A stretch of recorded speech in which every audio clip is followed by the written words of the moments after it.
I wanted to share with you more about the storage options for the Fold and Go Folio. You have both a sewing version and a jewelry version in this pattern.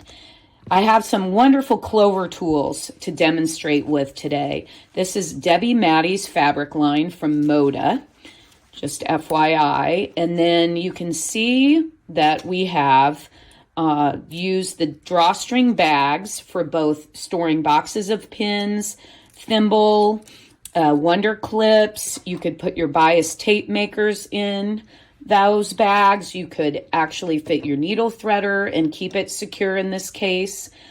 We also love the idea of the little macaroon for the small bag. It's magnetic and it sharpens. It's a wonderful little option for storing your pins and needles. You can use the keep, or here's the small version of the folio. And you can see here how we actually really got our pins, needles organized. Flower heads, quilting pins. We can put thread or spools in the bag, needles. And of course, it's fun to fussy cut this pattern.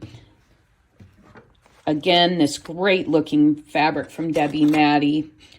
And I wanted to show you too that, with the sleeve, you could leave it open on one end. This is a creasing tool Clover makes. It could actually just slip and stay secure in a sleeve versus a pocket. And the jewelry version, a quick little view of that. The jewelry version, I just wanted to show how the needle keep can double for your earrings. Of course, bags for your rings, bracelets, and a couple bands that you can use to secure necklaces or bracelets.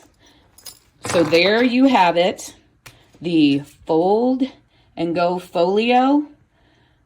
You can find the PDF at amybarrickman.com or ask your local quilt or fabric store to order the pattern in a print format for you that looks like this.